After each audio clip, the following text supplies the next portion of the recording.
বিসমিল্লাহির রহমানির রহিম। মান কানা ইরিদু হারসাল আখিরাতে নাজিদ লাহু ফি হারসিহি। যে আখিরাতের ফসল কামনা করে তার জন্য আমরা তার ফসল বর্ধিত করে দিই। আমান কানা ইরিদু হারসাদ দুনিয়া নুতিহি মিনহা ওয়া মা লাহু ফিল আখিরাতি মিন নাসিব। আর যে দুনিয়ার ফসল কামনা করে আমরা তাকে তারই কিছু দিই, কিন্তু আখিরাতে তার জন্য কোনো অংশই থাকবে না। আম লাহুম শুরাকা ও শারাউ লাহুম মিনাদ দীন মা লাম ইয়াজাম বিহিল্লাহ। এদের কি এমন কিছু শরীক বা দেবতা আছে যারা এদের জন্য জীবন ব্যবস্থা সম্পর্কে এমন কিছু বিধান দিয়েছে যার অনুমতি আল্লাহ দেননি? আলাউলা কালিমাতুল ফাসলে লা কুদিয়া বাইনাহুম। আর আল্লাহর তৈরি করা বিধানের মাধ্যমে পূর্বে ফয়সালার ঘোষণা না থাকলে এদের বিষয়ে মীমাংসা হয়েই যেত। ওয়াইন্না যালিমিনা লাহুম আযাবুন আলীম। আর নিশ্চয় জালেমদের জন্য রয়েছে যন্ত্রণাদায়ক শাস্তি। তারা যালিমিনা মুসফিকিনা মিম্মা কাসাবু ওয়া হুয়া রাকিউম বিহিম। তুমি জালেমদের ভীত সন্ত্রস্ত দেখবে তাদের কৃতকর্মের জন্য, এবং এটা তাদের উপর আপতিত হবেই।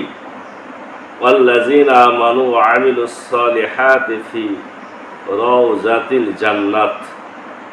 আর যারা ঈমান আনে ও সৎ কাজ করে তারা থাকবে জান্নাতের বাগান সমূহে। লাহুম্মা ইয়াশাউনা ইনদা রাব্বিহিম। তাদের জন্য তাই রয়েছে যা তাদের প্রতিপালকের নিকট চাইবে। যালিকা হুয়াল ফাজলুল কাবীর। এটাই মহা অনুগ্রহ। যালিকাল্লাযী ইউবাশশিরুল্লাহু ইবাদাহুল্লাযীনা আমানু ওয়া আমিলুস সালিহাত।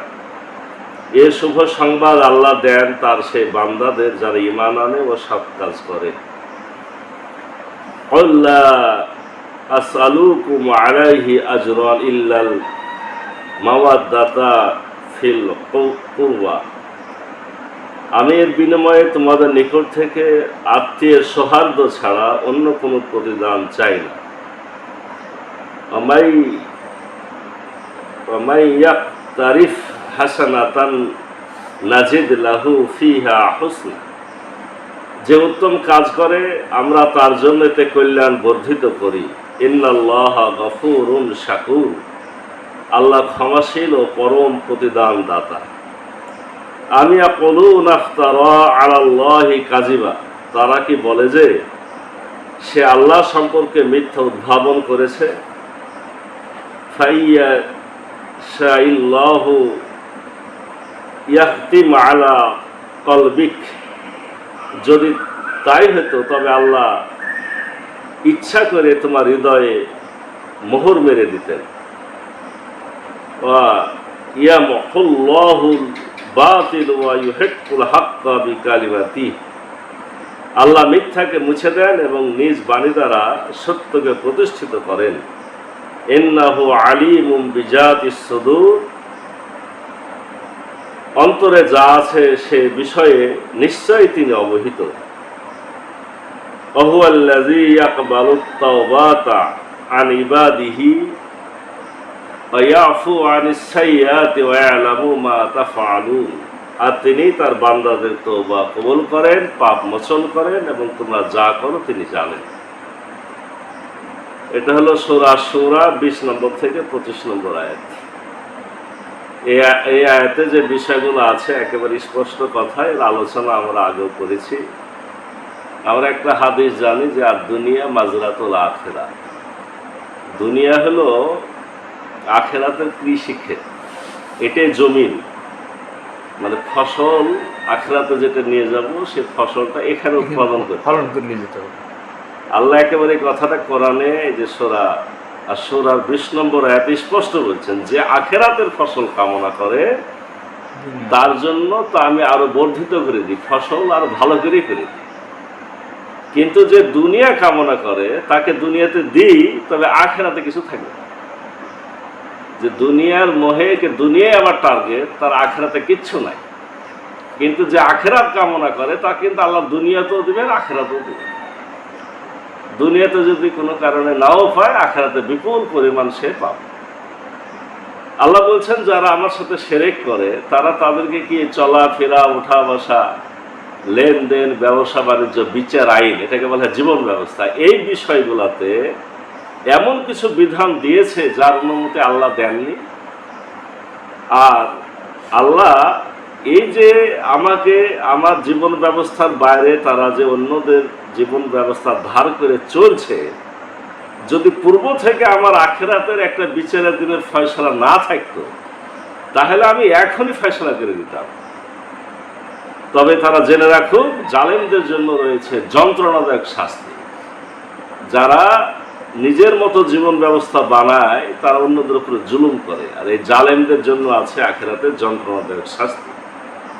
আল্লাহ বলছেন জালেমরা সেদিন মানে আখিরাতের দিনে ভীত সন্ত্রস্ত দেখতে পাবে। কেন? যে তারা যে অন্যায়গুলায় দুনিয়াতে করছে এর ফল হিসেবে একেবারে কিয়ামতের দিনই তাদেরকে দেখবে কি এক মহা ভীত সন্ত্রস্ত, এবং এটা তাদের উপরে আপতিত হবেই। পক্ষান্তরে বিপরীতে যারা ঈমান এনেছিল, সৎ কাজ করেছিল, তারা থাকবে জান্নাতের বাগানে। তাদের জন্য তাই রয়েছে যা তারা তাদের প্রতিপালকের নিকট চাইবে। সেখানে আমরা এর আগেও পড়েছি যে যেটা চাবে সেটাও পাবে, যেটা মন ইচ্ছা পোষণ করবে সেটাও পাবে। কারণ অনেক কিছু তো আমি চিনিই না, তো কিভাবে চাবো? খালি ইচ্ছা করলে সেটা আমার কাছে হাজির হয়ে যাবে। এ শুভ সংবাদ আল্লাহ তাদের দেন, সেই বান্দাদের যারা ঈমান আনে, সৎ কাজ করে, আর এর বিনিময়ে তোমাদের নিকট থেকে আত্মীয়ের সৌহার্দ্য ছাড়া অন্য কোনো প্রতিদান চায় না। এই এতক্ষণের যে আলোচনা, এই জায়গাটা শুধু একটু ব্যাখ্যা, মানে বোঝার জন্য একটু, যে এই কথাটা আবার কি, যে আমি এর বিনিময়ে তোমাদের নিকট থেকে আত্মীয়ের সৌহার্দ্য ছাড়া অন্য কোনো প্রতিদান চাই না। মানে আল্লাহ রসুল সাল্লাল্লাহু আলাইহি সাল্লাম যখন মক্কা থেকে বিশেষভাবে মদিনাতে গেলেন, তো মদিনাতে গেলে মদিনার আনসারী সাহাবীরা আপনার আল্লাহ রসুল সাল্লাল্লাহু আলাইহি সাল্লামকে বললেন যে আপনার তো ব্যবসা নাই, বাণিজ্য নাই, আপনি তো খালি হাতে চলে এসেছেন, তো আমরা আপনাকে সহায় সম্পদ দিয়ে আপনার চলাফেরার ব্যবস্থা জারি রাখব। তো আল্লাহ রসুল তখন উত্তর দিয়েছিলেন না যে আসলে তাদের উত্তরে কি বলবে। কারণটা হলো যে আল্লাহ রসুলের সাথে যারা অন্যরা হিজরত করে গেছে, আল্লাহ রসুল তাদের জন্য ব্যবস্থা আল্লাহ রসুলই করেছেন। মানে এক একজনের সাথে এক একজনকে ভাই বানায় দিয়েছে, যে তুমি তোমার ভাই, তুমি তোমার ভাই, মানে ওদেরও কিছুই নাই, সবাই তো খালি হাতে গেছে মদিনাতে। অনেক ধনী মানুষ কিন্তু ওখানে যে কিচ্ছু নাই, ইসলামের জন্য শুধু তারা চলে গেছে। এই যাদেরকে মদিনার লোকদেরকে ধরে আপনার আমাদের দেশের ভাষায় বলেন যে ধর্ম ভাই বানাই দিয়েছে, এই ভাইরা তাদেরকে সব কিছু ব্যবস্থা করে দিয়েছিল। কিন্তু রসুল হলেন ব্যতিক্রম। আল্লাহ রসুলকে যখন তারা বললো, তখন আল্লাহ রসুল চিন্তা করলেন যে আমাকে কি তারা এইভাবে দিবে বা এইভাবে নেওয়া ঠিক হবে কিনা। তখন আল্লাহর পক্ষ থেকে এই জবাবটা আল্লাহ রসুলকে আল্লাহ দিতে বলেছিলেন যে তুমি তাদের জবাব দাও যে তোমাদের নিকট আমি আত্মীয়ের মতো একটা সম্পর্ক ছাড়া আর কিছুই চাই না। এই জায়গার আবার দুটো ব্যাখ্যা। এখন আত্মীয়ের সম্পর্ক বলতে কি আল্লাহ রসুলের সাথে, মানে আল্লাহ রসুলের যেটা নিজের পরিবার, অর্থাৎ নিজের মেয়ে, নিজের নাতি, নিজের ভাই, নিজের চাচাতো ভাই হযরত আলী রাদিয়াল্লাহু আনহু এবং আরও গেছিলেন আল্লাহর পরে আব্বাস রাদিয়াল্লাহু আনহু, তার ছেলেরা, তো এদের সাথে কি ওরকম পরিবারের মতো সম্পর্ক তারা করবে? তারও জবাব হলো যে তাও না। এখানে আত্মীয়ের সম্পর্কের মতো সম্পর্ক চাই, মানে আমি যাদেরকে নিয়ে এসেছি তাদের সহ আমার সাথে তোমরা একটা আত্মিক সম্পর্ক মতো সম্পর্ক করবে। অর্থাৎ আমি যেভাবে বলি তাদের দেখাশোনা করবে। এখানে আত্মীয় বলতে আল্লাহ রসুলের সাথে সাহাবী ইমানদার সবাই, যে পারস্পরিক সবাই সবার সাথে সম্পর্ক রাখে। আর এই একটা যদি আমি এখন মক্কার দিকে চিন্তা করি, তাহলে জবাব হলো যে হ্যাঁ, মক্কাতে তো সবাই মোটামুটি কুরাইশ বংশ, সবাই আত্মীয় স্বজন ছিল। আল্লাহ রসুল তাদের কাছে দাবি করেছিল যে আমার সাথে এরকম খারাপ আচরণ আপনারা করেন না, আমার সাথে কমপক্ষে আত্মীয়ের সম্পর্কের মতো সম্পর্ক যদি রাখেন, তা আপনাদের আমার দিনের পথে আসাটা কি হয়ে যাবে, সহজ হয়ে যাবে। আল্লাহ বলছেন যে উত্তম কাজ করে আমরা তার জন্য কল্যাণ বর্ধিত করি, আল্লাহ ক্ষমাশীল ও পরম প্রতিদান দাতা। যে ব্যক্তি কল্যাণের কাজ করবে সেই মাপ পাবে, আর রব্বুল আলামিন তাকে পরম প্রতিদান দেবেন। তারা কি বলে যে আল্লাহ সম্পর্কে তারা কি বলে যে সে আল্লাহ সম্পর্কে মিথ্যা উদ্ভাবন করেছে? মানে এখানে সরাসরি দেখেন যে রব্বুল আলামিন আমাদের রসুলকে ইঙ্গিত করে বলছেন, তারা কি বলে যে সে মানে আল্লাহ রসুল, তারা কি বলে যে সে আল্লাহ সম্পর্কে মিথ্যা উদ্ভাবন করেছে, যে আল্লাহ রসুলকে নিজে মিথ্যা বানায় বানায় আল্লাহর ব্যাপারে কথা বলছে? আল্লাহ নিজেই তাদের জবাব দিচ্ছেন, তবে আল্লাহ ইচ্ছা করে যদি এরকম তুমি করতে, তবে আল্লাহ তোমার হৃদয়কে মোহর মেরে দিতেন। হে রসুল, তাদের বলে দাও যে তোমার সম্পর্কে তারা এই যে বলছে যে তুমি আল্লাহ সম্পর্কে মিথ্যা বলছো, তাদের জানা উচিত যে তুমিও যদি আমার সম্পর্কে মিথ্যা কথা বলতে, তাহলে তোমার হৃদয়েও মোহর মেরে দিতাম। তার মানে আল্লাহ রসুল আল্লাহর হুকুম ছাড়া, আল্লাহর নির্দেশ ছাড়া, আল্লাহ ওহী ছাড়া কোনো কথা বলেন না। আল্লাহ বলছেন আল্লাহ মিথ্যাকে মুছে দেন এবং নিজ বাণী দ্বারা সত্যকে প্রতিষ্ঠিত করেন। অন্তরে যা আছে সে বিষয়ে তিনি বিশেষভাবে অবহিত। আল্লাহ মিথ্যা বাতিলকে ধ্বংস করেন আর সত্যকে প্রতিষ্ঠিত করেন। আর সকলের বোঝা উচিত যে আমার আপনার অন্তরে যা আছে, অন্তরের মধ্যে কি গাইছে, সে বিষয়টা আল্লাহ জানেন। আর তিনি তার বান্দাদের তওবা কবুল করেন, পাপ মোচন করেন, এবং তোমরা যা করো তিনি তা জানেন।